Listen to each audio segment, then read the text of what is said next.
the first word of these verses that I'm about to read to you today kind of throws some river water on you, and it's kind of shocking. So you'll all feel what they felt baptizing by when I say this word, and that word is woe.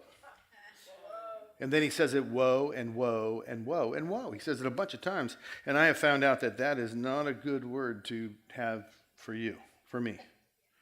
Woe is difficult. And so what it means, I went and looked it up and read about it. And woe means grief. Grief to you. And here's the word. It's u-i-e. It's u-a-e. 3 syllables. And what u-ah means is surprise. So u-a-e means surprise grief. And it's like nobody expects it. It's like the skit we used to do where people run up to the Lamb's Book of Life saying, my name's in there, and the angel says, and then they take him away screaming, like, but I went to church every week. And it's like, what? Surprise. A surprise. There will be weeping in Ramah. You will be crying. And it's like, whoa, we want to pay attention to these. And, whenever we come to that verse that says, woe to you if you cause one of these little ones to stumble, I mean, it's whoa. When he says woe, what? What did he say? When you go back to the beginning of this address, you know what the first words of this address say? He spoke to his disciples. He's talking to his disciples, telling them, woe to you. And like, well, I thought that being his disciple was like, not woe to me. So we want to pay attention anyway. The point is, me telling you this word before I read it, is each time it says this, I want you to just be aware that he's speaking to disciples. He's not speaking to someone else. And we're in verse 24 of chapter 6. Let's go ahead and put it up. But woe to you who are rich, for you are receiving your comfort in full. Woe to you who are well fed now, for you shall be hungry. Woe to you who laugh now, for you shall mourn and weep.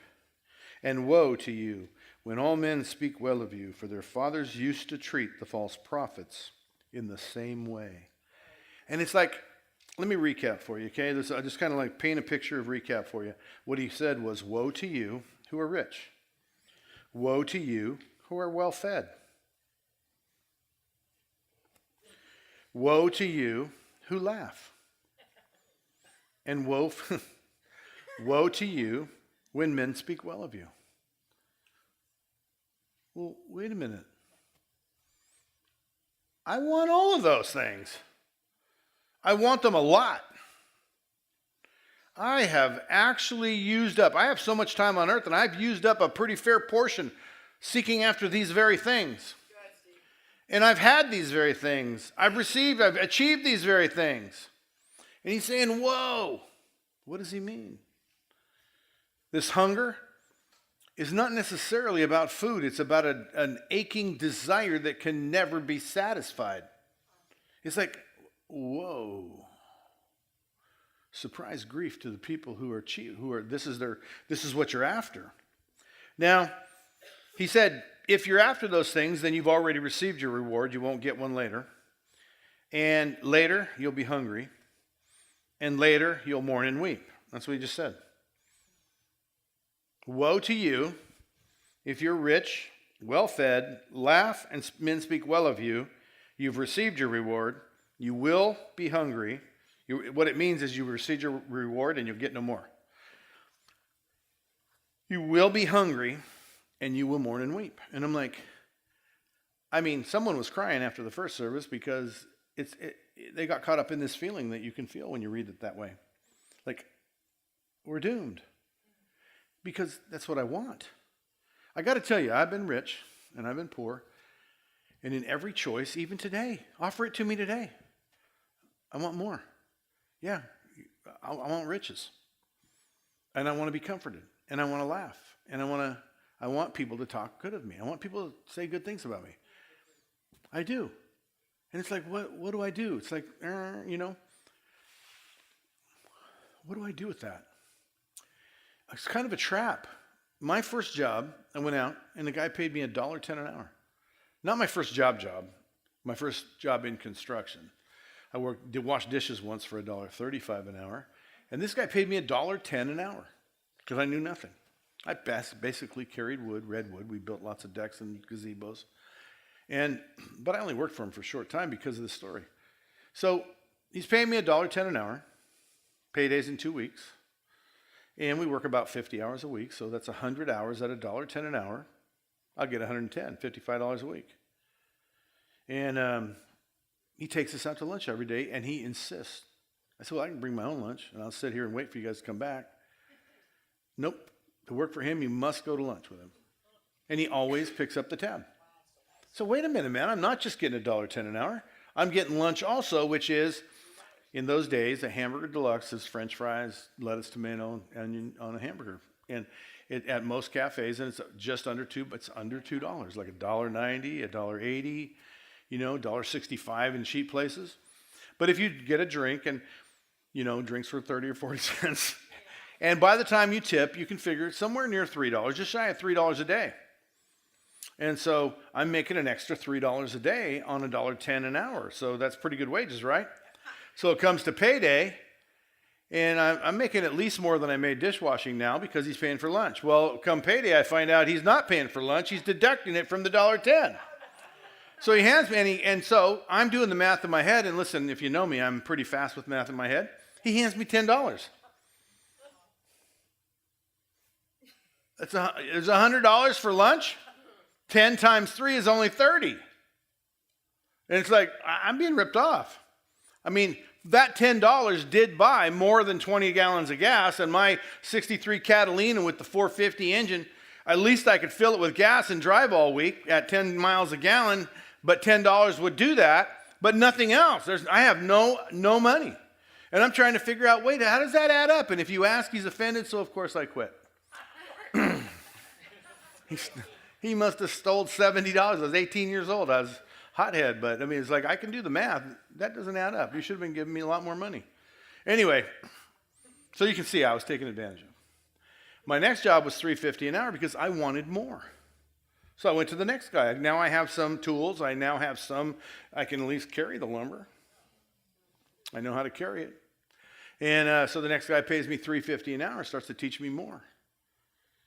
And then he gives me a raise to $5 an hour because I learned more, because I want more. And I went home and told my dad I got $5 an hour. My dad retired at $6 an hour, having raised a family of 4, and we lived in Granite Bay, which is one of the richest neighborhoods on earth today, but then it was like Orville. But we lived in this nice neighborhood on the shores of Folsom Lake, and it was a great upbringing, but he raised us on $6 an hour, and here I am at 19 making $5. He dropped his tools. They give you $5 an hour? Wow. And I'm like, whoa, and I was rolling in it. $200 a week? Are you kidding me? I was rolling in it. I had money to burn at $200 a week. And the next guy paid me, so I left him because I could make $7 with this other guy, and $7 an hour, more than my dad made raising me. And he did great raising us. And I mean, it was lots and lots and lots of money, and this guy treated me like hell. I mean, I was the dirt on his shoes, and he was the worst man I've ever known in my life.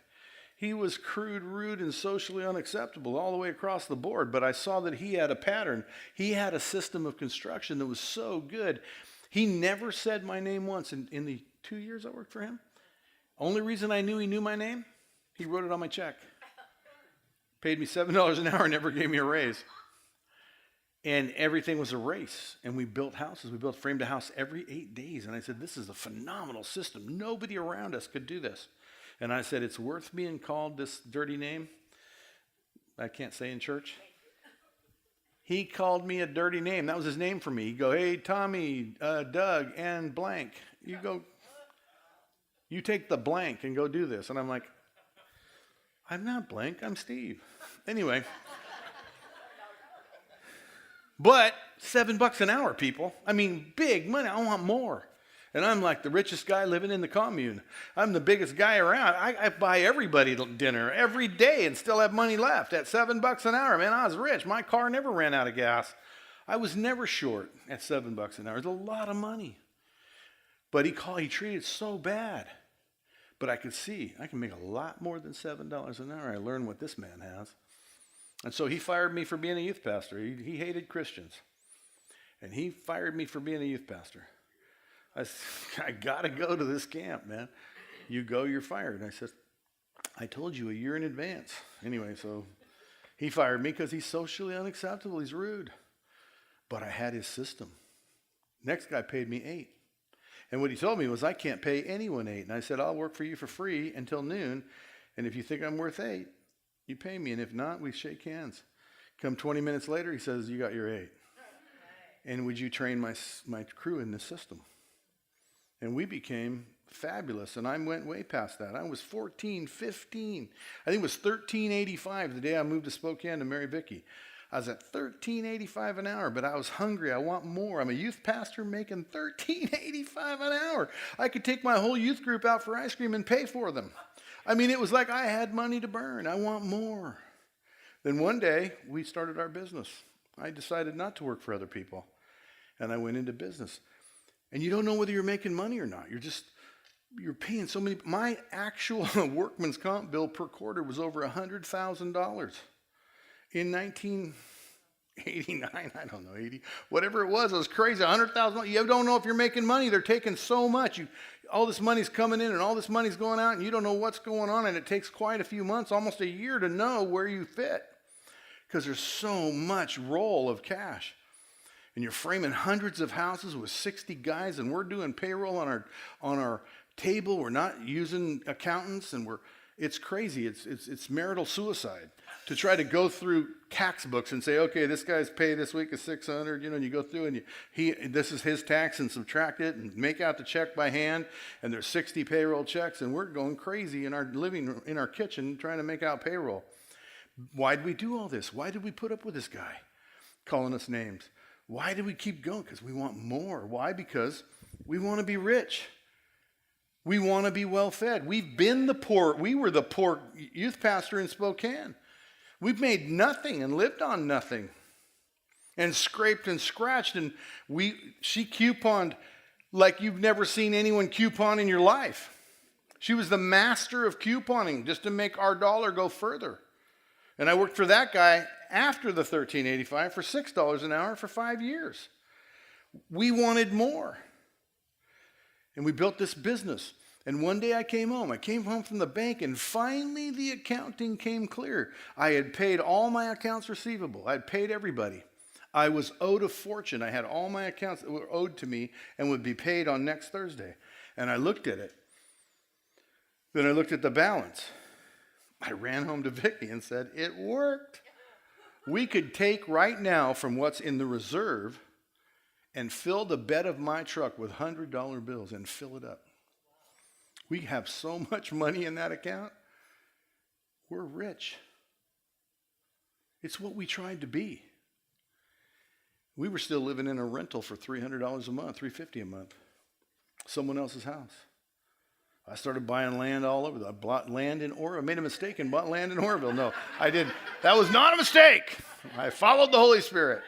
But the point is, you can feel me, can't you? You're going for more. They're starving you, but you want more. And it's like it feels so good now. Instead, I laid under cars and wired them together. I fixed every car. I fixed every appliance. I had to keep everything going with Band-Aids and baling wire because we couldn't afford anything. I remember the one time we bought a new appliance. It was like heaven had come down. But now we can buy all new appliances, and if we don't like them, we get rid of them and buy another set next week because we have plenty of money. It's like, who doesn't want that? Now we got new vehicles. You just turn the key. You're never climbing under them. You just they start, and they get better gas mileage, and everything's good, and they smell nice, and they look good, and everybody speaks well of you and thinks well of you. And then you own all this stuff, and your possessions just keep growing. And then there was a crash of the economy. Well, I jumped. So we're doing this in Sacramento, and we're making, it's like unflippin' believable. We sit in church and they say, we need a new air conditioner. Psst, psst, we can buy the whole thing. And it feels so good just to be generous and give and have reserve. And it's not out of our need. It's just this reserve. It doesn't hurt us at all. Just give, because we got plenty.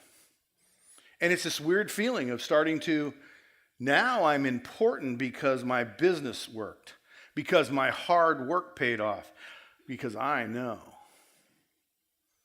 And suddenly, people are speaking well of me, not because of my love for Jesus. They used to come to me in the front row and say, man, your worship, you love Jesus so much. It's inspiring. And they don't say that anymore, even though I still do the same thing. Now they say how generous you are with the money you make and how successful you are in your business and how many nice new things you have. And they're starting to speak well of us. And it's a trap. We, in our hearts, we never fell into that trap. But as this economy crashed, and God said, well, just before the economy crashed, God says, I want you to move to Oroville. And we're like, this is working so good. But you have to shut it down. And we did it. And we said, see, we won the lottery. We are not bound by this success because we moved where he told us to move. We went where he sent us. And we abandoned that company making all that money. We came to Oroville, and I had to go to work for $10 an hour after making gobs, like 60 guys making me profit. I had to go take a job for $10 an hour. Well, in the taking of the job, he gave me a vision, and the business in Oroville was successful. It was how to run a business in Oroville, and it was super successful. And we began to buy more property and have more money, and it just continued to grow and grow and grow. And then the economy crashed, and we found ourselves at some point crying in the closet over our loss, fretting over our house. We found that this possession had begun to tentacle us. It had begun to grip us. It had moved in on us to take control of us. And we were no longer mourning that we had lost God's property. We were mourning that we had lost our property. Or we were afraid we were losing our self-esteem. We were afraid we were losing men speaking good of us because of our success in business. We weren't laughing anymore because of our joy of the Lord. We weren't being blessed by this joy that doesn't depend on circumstances. We were living in a success bubble where our joy was based on our success and how men spoke of us in our success, how we looked in our class, as it were. Good. What we looked like to other people instead of who he is in us. And it was during this journey of losing 70 properties, 40 houses, losing them in bankruptcy, the company failing, and this miserable feeling of failure, our comfort wasn't in him. Until we said, time out. All my life I have tried not to let riches possess me. I've tried to manage them for him. And yet I can tell from this failure. I couldn't feel it when he told me to leave Sacramento. I didn't feel a thing about, I'm losing. I didn't feel any of that. No, I'm following him. But in my short time in Oroville before the crash, I could tell something changed. Losing it this time, I wasn't walking away from it with joy. I was losing it with tears and misery.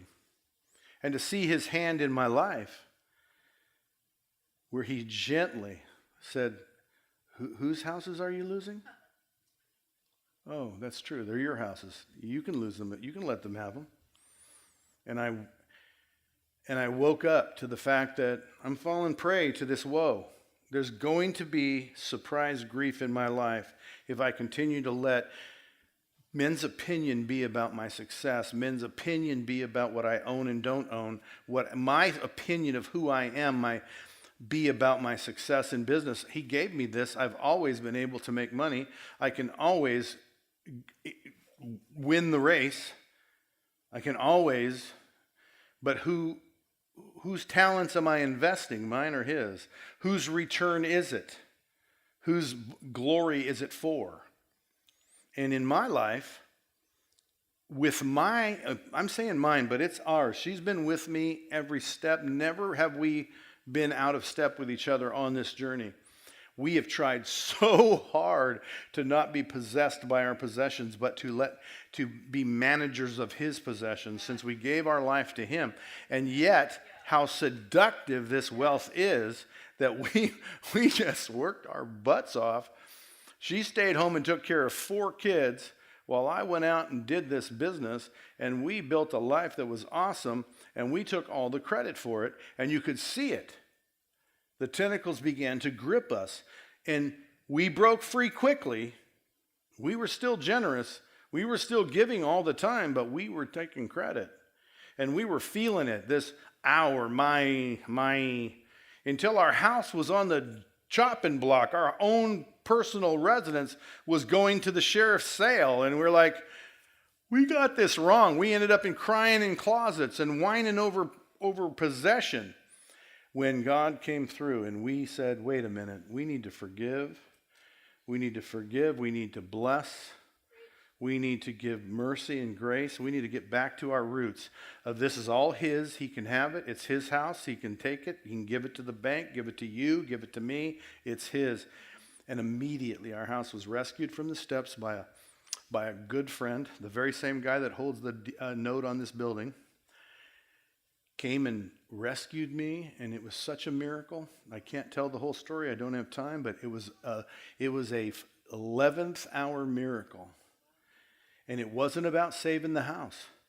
It was about saving us from being spoken well of and having received our reward of being hungry in the future, of our mourning and weeping. A few years later, that house burned down. And I knew that I had won this one battle so far. 2 a.m, I snuck up there past the blockades to get to my fire zone. Walked in my gate, and there was a bunch of firemen in my property sleeping. And one followed me down, came up behind me as I prayed, and the first thought I had was, this was your house. You could have protected it. You let it burn, along with all the things that I call mine, like my guitars and my pictures and my kids' videos of Little League and all that. It's all burned, and it was all yours. So what's the plan? Vicki had exactly the same feeling. Just we were together in this. It's his. It's not ours. And we knew from that day when the economy crashed and we felt those tentacles and we're in a closet crying over ours, mine, me. What if I look bad? Men won't speak well of me anymore. I'm a failure in the eyes of the city of Oroville. And all those thoughts, we fast forward to the fire where it was, praise the Lord. This is a great opportunity to help people. How many fire victims we've been able to counsel, how much knowledge we have about this tragedy that we are all living in now. We were the only fire victims anyone knew. And today, in this room, everybody knows fire victims. We are perfectly situated in the kingdom of heaven because between the crash of the economy and the fire, he was able to lead us back to being blessed and not woed. My goal in life is to be one of those we talked about last week, that blessed are you. Rejoice and be glad, for your reward is great in heaven. And nothing you have today is yours. It's his. Your life is no longer your own. You gave it to him. And it is he who lives through you, not the opposite. And that I surrender to. And I know that this is not a common message anymore. But all that I have is his. I will tell you, because I think there are people that weren't here in the first service and you need to hear. I don't take a salary from this church. We don't take a salary from this church. We believe in him taking care of us. And we pay all the other pastors as much as we can split up what's for them to be here and serve this ministry. But we are going to be the example of we're not going to make this about anything other than trusting in God. And whatever you see me living in, I live in a nice house on a hill. That's from the blessing of God in my life. It's his, and he lets me live in it. We have a goal to be the biggest givers in the church, and we try with all our heart to make money so we can support this church. And we can be the biggest givers, the biggest putters-inners, and the least takers-outers. Did that make sense? Was that did the words? Okay. You got me? I am being filmed right now, so if it was wrong, you can go back and listen to it, try to figure out what I was saying. You understand what I'm saying? I don't want to be the woe to you, the surprise grief. It is okay if he puts millions of dollars into my hands. And again, I'm confessing to you, I want it. But I want it for the sake of building the kingdom. I have so many dreams and visions for this church. And I would give anything to be the one to supply the money. I have been in the past. And in the future, I'd love to be. But it's not my call, it's his. Right. And all that I have is his. And I'm telling you, that's the path that every man, woman, and child must follow to not be woed. Woe is you. You're going to be shocked. But we cast out demons. We spoke in tongues. We healed. We preached the messages. Depart from me, I know you not. Talk about a surprise woe. No, what I'm on the prize and on the journey for is to not let my possessions own me, to not be rich so that I can be rewarded greatly, to not be laughing about my position that I didn't earn, not be happy with what I didn't earn, like my intelligence was given to me. Why would I be so proud of that? How did I use it for the glory of God? My ability to make money or to manage money. That was given to me. That's nothing to brag about. My ability not to be owned by my wealth, and whenever I have been owned by my wealth, to repent, back off and say, no, no, no. This is yours, not mine. It's such a seductive thing, and it's dangerous because it's woe to you. And like, I don't want woe to you. I want blessed are you. Makarios, not O-I-E.